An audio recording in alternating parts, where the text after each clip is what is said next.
Evangelho segundo escreveu Mateus, capítulo 25, versículo do 1 ao 13.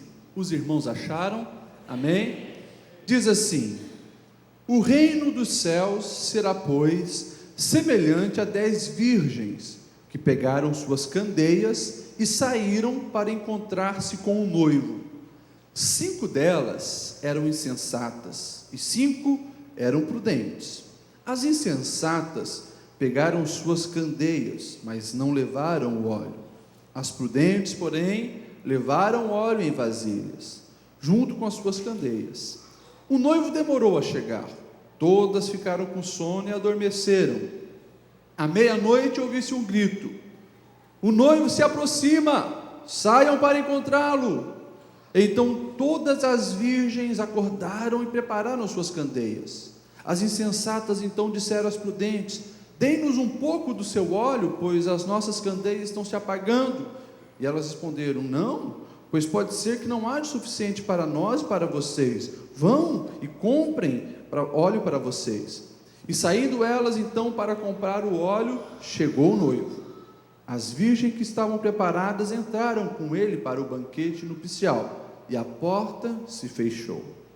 Mais tarde vieram também as outras e disseram: Senhor, Senhor, abra a porta para nós. Mas ele respondeu: a verdade é que eu não os conheço. Portanto, vigiem, porque vocês não sabem o dia e nem a hora. Amém. Ele está sentado. Nós vamos falar, irmãos, um pouco desse texto, que é um texto difícil, pouco pregado, né? Mas extremamente necessário para nós refletirmos sobre os ensinamentos de Cristo.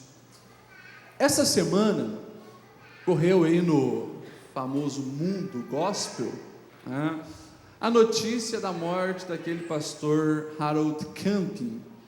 Esse pastor ele ficou famoso principalmente no ano de 2011, quando ele, mundialmente anunciou que Jesus voltaria no dia 21 de maio de 2011. Não sei se você se lembra, provavelmente sim, mas saiu até na televisão, brasileira, enfim, muito divulgado foi essa perspectiva, e expectativa dele a respeito da volta de Cristo.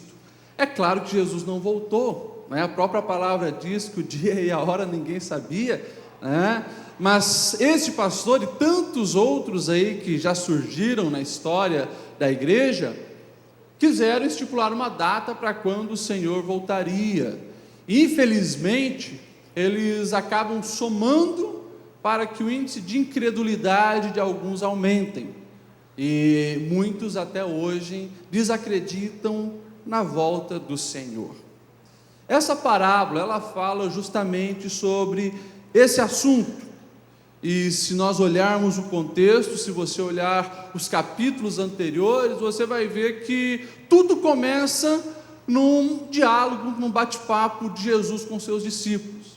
Ele sai do templo, lá em Jerusalém, e estava sendo construído, algumas outras coisas no templo, na área do templo. O templo era aquele famoso templo de Herodes, que o próprio Herodes, para ganhar crédito com os judeus, estava ali reformando o templo de Zorobabel, e ele havia reformado aquele Herodes que chegou a perseguir Jesus, e mesmo depois da sua morte, continuou alguns dos seus outros governantes, melhorando o templo para tentar agradar os judeus, amenizar a revolta e assim por diante. Então tinha realmente uma estrutura pomposa, tinha uma estrutura maravilhosa. Jesus sai do templo e os discípulos começam a dizer para Jesus: tu viste, Jesus? Olha só essa construção, que coisa maravilhosa. Jesus disse: chegará o dia em que não ficará pedra sobre pedra.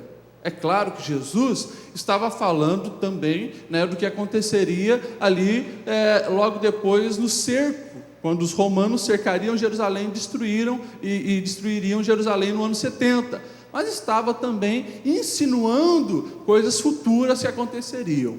Enfim, eles saem daquela área, vão lá para cima, no Monte das Oliveiras, e lá os discípulos, curiosos, sentam com Jesus e começam a interrogar: Jesus, explica para nós, quando que vão acontecer essas coisas, quando que não ficarão pedras sobre pedras? Então ali Jesus faz aquele sermão bem tenso, falando sobre o sinal dos últimos dias, o sinal dos fins dos tempos. E se você olhar ali o capítulo 24, nós vamos ver Jesus discorrendo sobre várias coisas que deveriam acontecer no fim. E Jesus conta, nesse contexto todo, 4 histórias, do servo mau, do servo bom, essa parábola que nós lemos das 10 virgens, a parábola dos talentos e a parábola da separação dos bodes e das ovelhas. E assim então ele encerra o seu discurso escatológico, falando do fim das coisas. Essa parábola, a parábola das 10 virgens, ela é talvez uma das parábolas mais interessantes e enigmáticas que nós temos registrada das histórias que Jesus contou. E eu gosto muito das parábolas de Jesus. É fantástico a sabedoria de Jesus ao contar uma história. Sempre ele foi perfeito nas suas colocações e nos seus exemplos que ele deu. A mensagem, a ideia que ele queria transmitir, ele usava coisas do contexto diário das pessoas, que ficavam muito fácil para as pessoas entenderem o que Jesus gostaria de dizer. Teve umas 2 ou 3 que ele falou como se fossem mais enigmáticas, e depois ele explicou elas para os discípulos. Mas no geral, era tudo coisas muito claras que Jesus gostaria de ensinar. E essa aqui também, ela é uma parábola onde Jesus usa os acontecimentos do dia a dia das pessoas, e ele diz: olha, o reino dos céus é semelhante a 10 virgens, todas elas com as suas lamparinas, com as suas candeias. Provavelmente não era aquela candeia doméstica, eram quase que tochas, maiores, porque nas bodas, nos casamentos que aconteciam, geralmente, quase que todos aconteciam de noite, e precisava então do fogo para iluminar. Então ele diz que as 10 virgens tinham as suas candeias. Umas, as insensatas, esqueceram de levar o óleo para ficar repondo ali e manter o fogo. As outras não, ele chama de prudentes, essas levaram o óleo reserva. De repente estava ali aquela festança toda, mas elas dormem, porque o noivo demora. Mas quando ouve-se o grito, lá vem o noivo, elas todas acordam. A chama daquelas insensatas, de todas elas provavelmente, estava acabando, estava ali encerrando aquelas chamas. As outras tinham óleo, mas as insensatas, desesperada, empresta um pouco para a gente. Não dá, se a gente emprestar vai faltar para nós também, vão e compra. Só que quando elas vão, o noivo chega e elas ficam de fora das bodas. A explicação, é claro que exige um conhecimento um pouco mais da cerimônia local, Por que 10 virgens? E não fala da noiva, Geralmente a noiva, ela chamava as suas 10 melhores amigas, geralmente eram as amigas da juventude que ainda não havia se casado, por isso virgens. Essas seriam as suas representantes quando o noivo viesse para buscá-lo. Eu lembro vocês, como eu já falei aqui, que o enlace matrimonial naquela época tinha o compromisso, onde o homem se interessava pela mulher, avisava os seus pais, iam em família negociar, era estipulado o dote. O homem ali, depois que fazia o noivado, assinava o contrato, ele tinha então que trabalhar para buscar o dote e marcava a data do casamento. Mas era diferente dos nossos tempos, onde que diz: olha, eu vou casar no dia tal, tal horário, e o local é esse. Não tinha isso específico. A festa tinha apenas o local, aonde seria. Geralmente era a própria casa do noivo. Mas o dia, ninguém sabia, e a hora. Ele falava assim: vai ser nessa semana, vocês fiquem atentos porque eu vou chegar. Segundo um arqueólogo, o Dr. Alexander, ele diz que até hoje muitas vezes acontece assim, e pode demorar em torno de 15 dias, esse prazo que o noivo diz: vou chegar entre esses dias, fique atenta. Não importa se é madrugada, a hora que for, tem que ficar atento. E a noiva, ela chama então as suas amigas, as virgens, para quê? Para quando o noivo chegar, elas serem as suas representantes legais na celebração. Então o noivo sai da sua casa com seus amigos, aquela festança em toda a comunidade, na vila, todo mundo com tochas, instrumentos, todo mundo fica sabendo. A vila toda é convidada para a festança, e quando eles estão chegando perto da casa da noiva, que ele vai lá buscar ela, então saem as virgens para se encontrarem, celebrarem e mostrarem para o noivo, através das suas danças, da sua alegria, do seu entusiasmo, o quanto a noiva está na expectativa, alegre por aquele momento. Daí ele vai, pega a noiva, e assim eles vão ou para a casa do noivo, ou ali mesmo na casa da noiva, celebrar a festança, que é no mínimo 7 dias, uma semana de festa. Então, quando nós entendemos isto, fica claro aqui o que estava acontecendo no texto. E por que essas 7 das virgens, 5 delas ficaram apavoradas, quando viram que estavam sem o óleo e sem o azeite. Tem pelo menos, e claro, eu separei aqui apenas 3 lições, teria muito mais lições que a gente poderia aprender nesse texto, mas eu separei 3, que eu vejo que é essencial, que o Senhor gostaria que nós entendêssemos, para aquela realidade e para a nossa vida hoje. Primeira coisa, meus irmãos, que precisa ficar claro, e a gente precisa resgatar, é que há um noivo, e ele vem buscar. Como eu falei, nós corremos hoje risco de desacreditar na volta do Senhor.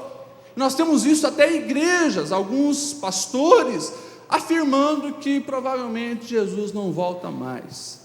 Quando eu vejo alguém falando assim, e saindo da boca de um cristão, eu digo, aí está uma pessoa que não teve uma experiência real com Deus, porque é impossível você conhecer o noivo e achar que ele mentiria. Ele prometeu que voltaria nos buscar, e ele virá nos buscar. Ele vem, esse noivo vem. É claro que tudo isso, meus irmãos, está atrelado aos falsos e pseudos evangelhos que nós vemos hoje sendo pregado por aí, como eu falo, nesse mundão gospel. Quando Daniel Berg e Gunnar Wingre chegaram no Brasil, chegaram em 1910, e a Assembleia de Deus surgiu em 1911. Eles começaram a evangelizar principalmente a classe baixa da população, lá no norte do Brasil. E o centro das suas mensagens eram o batismo com o Espírito Santo, como evidência, o falar em línguas, e eles falavam muito sobre a volta de Cristo, a segunda vinda de Cristo para resgatar a sua igreja. E é claro, olhando todo aquele contexto, a iminência da Primeira Guerra Mundial, as tecnologias evoluindo muito, todos eles estavam muito atentos a isso, e essa era uma mensagem central. Esse foi o pentecostalismo clássico que chegou no Brasil. Depois nós temos o deuteropentecostalismo, e tem outras igrejas, vem a Igreja Quadrangular, Igreja Brasil para Cristo, Igreja Deus é Amor, isso por volta dos anos 30, 40, 50 e 60. A ênfase deles era justamente cura, milagres, maravilhas, e também o dom de línguas. E depois, nos anos 80, 90 e 2000, nós temos o surgimento das igrejas neopentecostais, a maioria pregando a mensagem da prosperidade, teologia da prosperidade. E aí confundiu muita coisa, porque como o povo se perde por falta de conhecimento, essa mensagem, esse pseudo-evangelho entrou também em todas as outras igrejas, inclusive a Assembleia de Deus.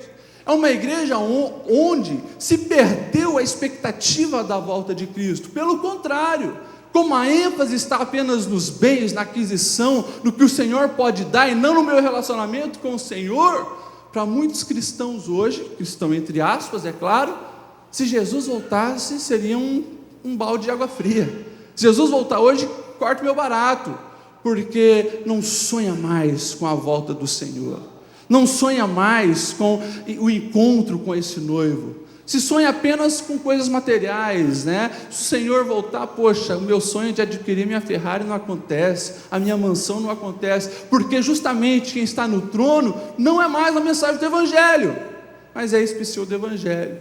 Nós temos, meus irmãos, que ter muito cuidado com isso, para que o nosso desejo de encontrar o Senhor, de sermos arrebatados com Ele, não venha esmorecer em nosso coração. Eu não sei se nós seremos a geração do arrebatamento, o tempo dirá. As profecias estão todas se cumprindo. Se você pegar o que nós citamos em Mateus 24, você vai ver que nunca aconteceu no mundo todo tantas guerras como no último século, tanta fome, tanta morte, tantas coisas citadas ali como nos últimos tempos. Ou seja, para Jesus voltar, irmãos, pode ser hoje, é assim, é num piscar de olhos. O que nós precisamos é estar preparado, estar ansioso para encontrarmos o nosso Mestre. Oxalá que nós venhamos ouvir o que o exemplo aqui diz, né? No versículo 6, ouviu-se um grito dizendo: aí vem o noivo. Como será bom se nós pudermos ouvir essa voz dizendo que aí vem o noivo e sairmos para encontrá-lo. Todas aquelas virgens estavam esperando um noivo, todas tinham as suas candeias. Eu imagino que todas estavam felizes, aquela expectativa, né? Provavelmente, se eram virgens, naquela época, né, dava de dizer que eram adolescentes. Como eu falei, a mulher, a partir dos 12, 13 anos, da primeira menstruação, naquela época ela já estava pronta para se casar, e se casava muito cedo.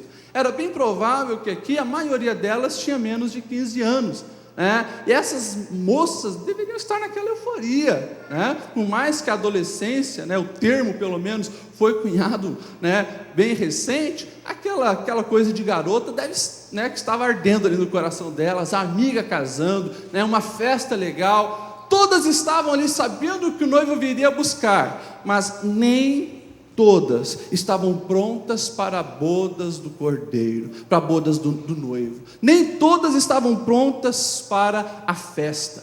Estavam as 10 ali, mas o Senhor faz questão de dizer: olha, metade delas estavam prontas, eram prudentes, levaram óleo de reserva, metades não. Eu fico preocupado, com alguns hoje dentro da igreja, principalmente depois da teologia, liberal, afirmando o universalismo, que diz: não importa o que aconteça, no fim todos vão ser salvos. E tem alguns que são mais radicais, chega a dizer que até o diabo terá uma nova chance e será salvo. Por isso levam a vida de qualquer jeito e de qualquer maneira.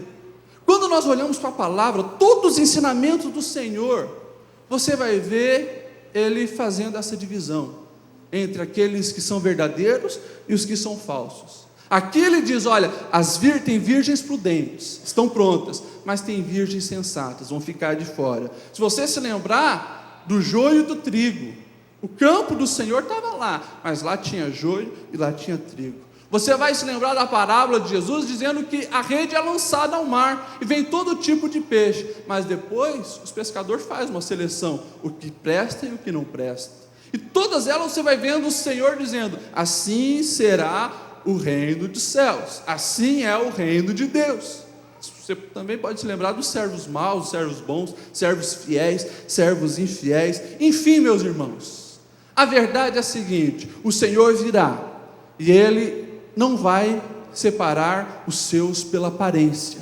É aqueles que realmente estão prontos, aqueles que realmente estão preparados, aquele que tem ali o óleo pronto para as bodas. Como eu sempre digo, aparência engana muito bem pessoas, engana pastor, engana pai, engana mãe, engana professor, engana quem você quiser com aparência, mas Deus não, de Deus não se zomba. Portanto, vamos estar vigilantes, pois o noivo vem. Irmãos, essa esperança de receber o noivo, essa esperança de irmos para a glória, ela precisa moldar o nosso comportamento hoje, não apenas para o futuro, mas hoje. Eu acho interessante a maneira, né, que o apóstolo Mateus, que ele é exclusivo nessa parábola, você não vai encontrar essa parábola nos outros evangelhos, ele faz questão em dizer assim, 5 eram insensatas e 5 eram prudentes. Eu procurei várias versões, inclusive no original, você não vai encontrar nenhuma versão dizendo assim, mas 5 foram naqueles momentos insensatas, 5 foram prudentes. Não, elas já eram, aquela já era a característica, aquilo já fazia parte da personalidade delas. E mesmo elas, sendo chamado para representarem a noiva, para serem amigas da noiva, elas não moldaram o seu caráter para entrar nas bodas, para se preparar para as bodas. Continuaram as insensatas sendo insensatas, continuaram sendo imprudentes. Isso fala, meus irmãos, de conversão genuína. Isso fala de pessoas que querem viver uma vida cristã empurrando pela barriga, ou seja, sabe de tudo aquilo no seu caráter que não agrada o Senhor, sabe de tudo aquilo no seu caráter que é contra os princípios do Senhor, já entendeu o que é fruto do Espírito, o que é obra da carne, mas não muda. Vem para a igreja, recebe o convite para aceitar Jesus, levanta a mão, estarei esperando o noivo, amém, glória a Deus, aleluia, mas não para de mentir, não para de fofocar, não para de enganar, não para de falar mal das pessoas, continua com o mesmo caráter, não se molda, não se lapida. Esse é o tipo de pessoas que o Senhor aqui coloca na categoria das virgens imprudentes. Esse é o tipo de pessoas que vai ficar no arrebatamento. Nós precisamos entender isso. A esperança de participar das bodas do Cordeiro precisa lapidar o meu caráter, precisa transformar aquilo que é da natureza humana em mim e que eu estou deixando a florescer. Eu preciso todo dia me crucificar com Cristo, matar os desejos da carne, alimentar o Espírito. É o que Paulo vai deixar bem claro lá. Nós corremos esse risco, irmãos, de levarmos a vida cristã de qualquer jeito, entendendo que a escatologia se fala de coisas futuras, escatologia é só lá no fim, né? Então, poxa, não diz lá que o evangelho será pregado em todas as nações, né? Então, como ainda tem muitos povos que não se renderam a Cristo, então vai demorar, eu vou levando a vida assim. Cuidado, o evangelho já foi pregado em todas as nações, se não hoje, nos tempos atrás, provavelmente todos os países já ouviram. Pode ser que algumas tribos indígenas ou da África isoladas ainda não ouviram, mas o evangelho já está chegando em todos os lugares. Hoje mesmo, com a tecnologia, meus irmãos, a questão de os próprios hackers evangélicos têm colocado a Bíblia virtual em países onde tem a cortina de ferro, onde ninguém entra, onde eles matam se encontrar a Bíblia, eles estão conseguindo enviar através da internet aí para muitos lugares. O evangelho está chegando em todos os lugares. Não é algo para o futuro a questão escatológica. Muitos vivem essa vida sim, empurrando com a barriga, porque acham que só lá na frente isso vai acontecer. Irmãos, nós precisamos entender que essa esperança precisa mudar o meu comportamento hoje. A esperança precisa moldar o meu caráter, precisa me lapidar para a espera do noivo. Hoje, muitos perdem o noivo por limitar o mundo na sua perspectiva. Foi o que aconteceu com essas virgens imprudentes, Elas imaginavam, bom, vai escurecer e o noivo vai chegar, e aí tudo bem, a gente tem aqui a nossa candeia, tem o fogo, beleza. Só que a Bíblia diz, e a história de Jesus diz, que o noivo demora. Todas elas dormem, todas elas vão descansar na espera do noivo. E à meia-noite, se ouve o grito, lá vem o noivo. Isso, irmãos, mostra que elas tinham expectativa que não se cumpriu. Senão elas teriam levado óleo reserva. Mas a expectativa delas era que no começo da noite já iria aparecer o noivo. Muitas vezes a nossa vida cristã é assim. A gente tenta enquadrar o Senhor na nossa meditação, nas nossas expectativas, naquilo que a gente acha que é certo, que vai acontecer. E muitas vezes, assim como elas perderam o noivo por causa disso, nós perdemos a nossa relação com Deus, perdemos o nosso relacionamento com Deus por isso.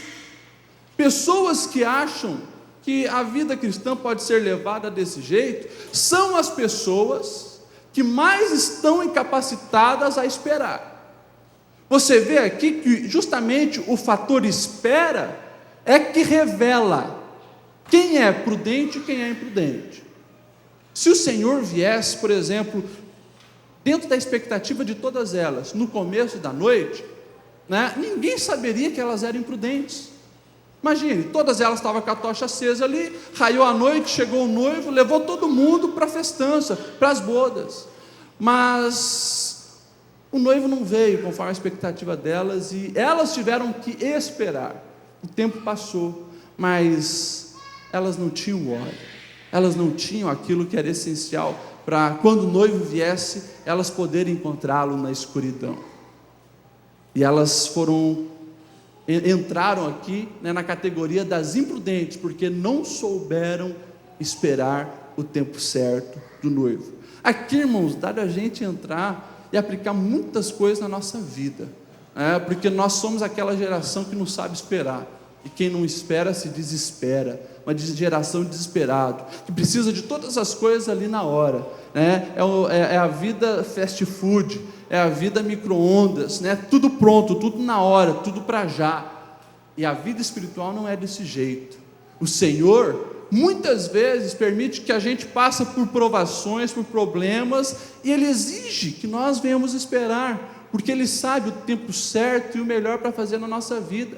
Mas nesse tempo você vai ver aqueles cristãos imprudentes, que não mantêm a sua chama acesa, que não cuidam para manter o óleo ali pertinho, se desesperando. Imprudência. Nós precisamos aprender a esperar, porque o noivo não vai fazer as coisas, não vai vir conforme a nossa expectativa. Aqui, irmãos, tem uma lição muito profunda para cada um de nós. Irmãos, dentro disso aqui, nós corremos o risco de procrastinar a santidade. A imprudência, ela está rotulada a isso, procrastinar a santidade. Irmãos, quantas vezes, e até eu passei por isso nessa semana, Deus falou muito forte comigo sobre isso. A gente sempre faz expectativa para o amanhã, para depois, principalmente agora, final do ano, a gente já vai preparando a listinha aqui de tudo que a gente quer fazer para o ano que vem. 2014 vai ser assim, vai ser assado, Eu que acabei a faculdade agora e acabei a pós-graduação também, estava já fazendo ali, algumas coisas eu coloquei, entre os itens para 2014, orar mais e ler mais a Bíblia, mais vida com Deus. E o Senhor me pegou justamente aqui. Por que deixar para amanhã uma busca mais intensa pela santidade, se você ainda tem 15 dias de 2013 para fazer isso? Nossa vida muitas vezes é assim, meus irmãos. Nós corremos esse risco aqui de estarmos procrastinando a busca por Deus, o desejo de conhecer mais o Senhor. E tudo isso nos leva a um esfriamento espiritual. Tudo isso nos leva a se afastar daquelas virgens prudentes que estão ali preparando para receber o noivo. Então, primeira coisa, meus irmãos, há um noivo, ele vem. Segunda coisa, essa esperança precisa moldar a nossa vida hoje, nos lapidar, nos preparar hoje para estar no jeito que o noivo espera que nós venhamos estar. E a terceira coisa que fica bem clara nesse texto, irmãos: cada um é responsável pela sua candeia. Cada um é responsável pela sua candeia. E aqui a gente pode falar sem medo de errar. Salvação é algo individual. Chegou-se as virgens imprudentes para as prudentes apavoradas. Por favor, Dá um pouquinho do seu óleo para a gente colocar na nossa tocha e ir ao encontro do noivo. Ela diz: impossível, não dá. Você vê que em todo o evangelho o Senhor fala, sobre compartilhar, dá, abençoa, ajuda, compartilha, mas aqui ele deixa bem claro, porque está falando de estar preparado para a vinda do Senhor. Aqui não tem compartilhar, porque não tem como compartilhar salvação. Eu gosto muito da frase do Barclay. Ele diz assim: olha, as pessoas não podem pedir emprestado uma relação com Deus. Isso é algo que cada um deve possuir a sua. Irmãos, a salvação, ela está totalmente atrelada na nossa relação com Deus. Isso é algo pessoal, isso é algo que cada um tem que ter a sua. Isso fica bem claro aqui, bem claro aqui. O óleo na candeia era o que possibilitava, naquela escuridão, as pessoas, as virgens, irem-se ao encontro do noivo. Você pode possuir a candeia, meu irmão, mas se você não tiver o óleo, de nada adianta. É aquilo que a gente sempre fala.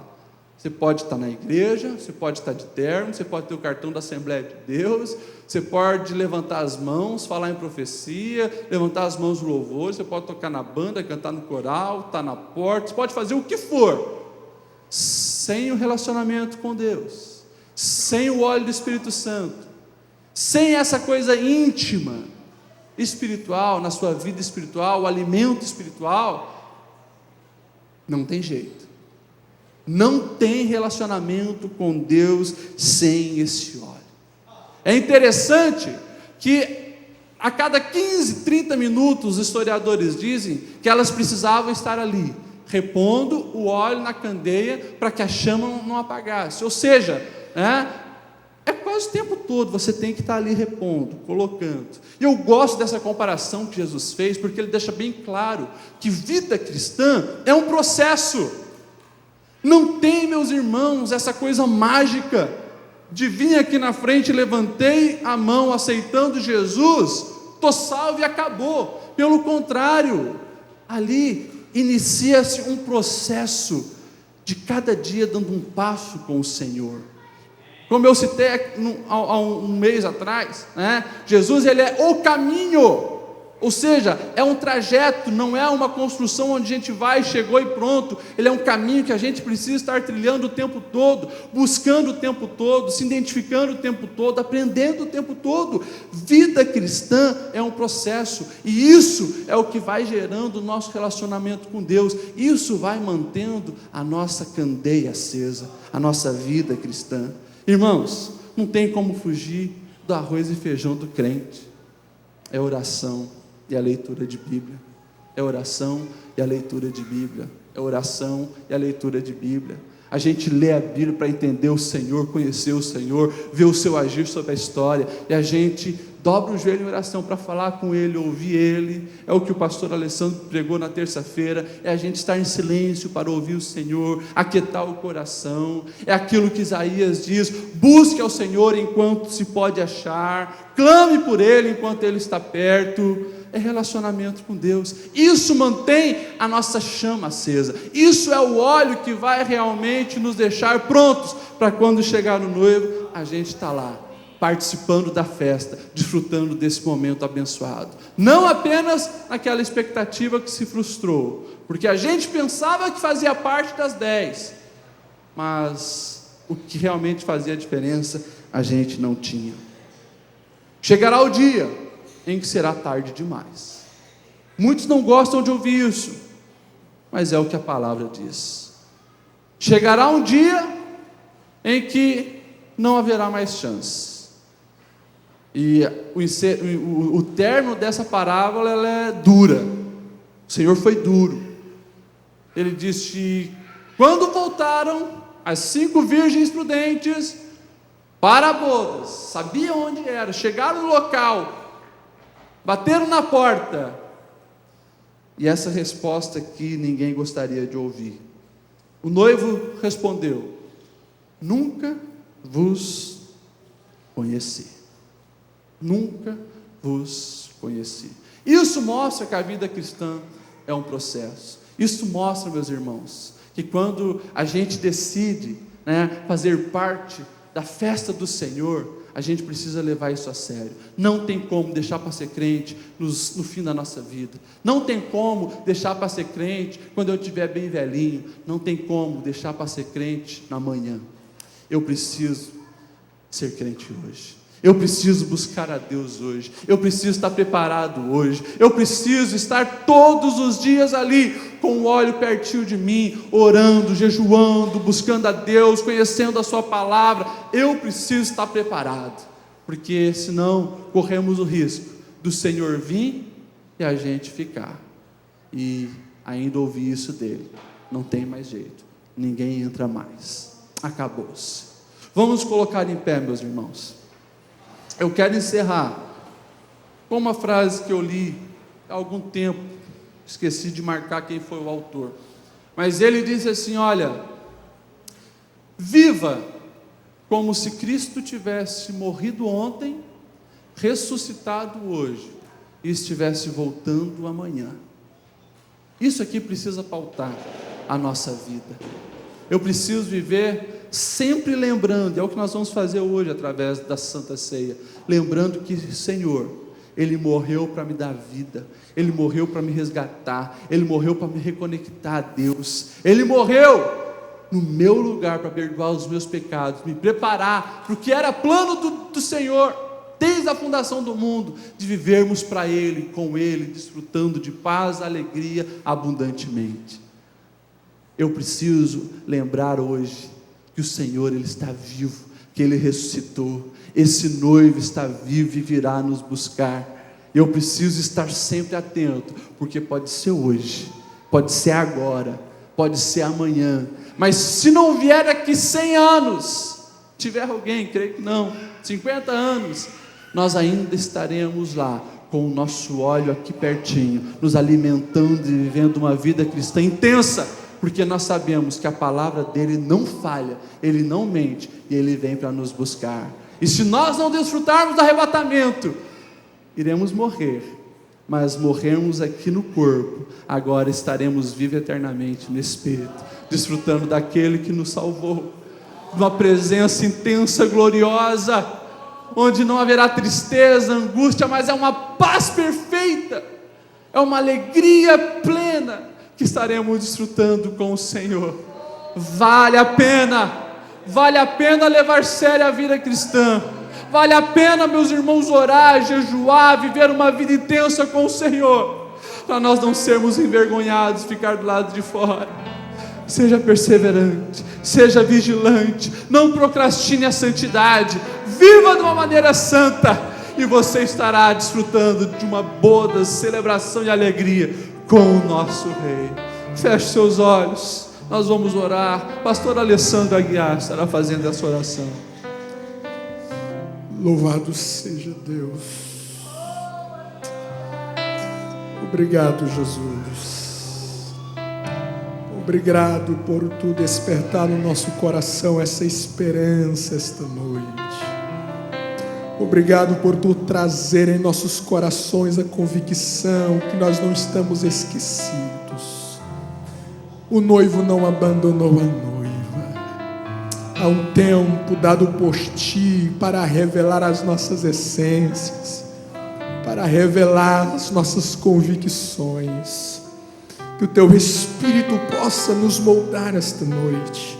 Que o teu Espírito possa agir no coração desta mulher, no coração deste homem, no coração desta casa, desta família e deste lar. Eu sei que a tua obra em nossa vida esta noite, pela tua palavra, é nos lavar, é nos preparar para este encontro. Toca no temperamento dessa pessoa, toca, Pai, nas entranhas, nas emoções, na estrutura, nas decisões, nos intentos, nos sentimentos desta igreja. Pai, nos molda, nos aperfeiçoa, venha nos ornar, nos ornamentar com a tua graça, com a tua presença, com a tua santidade.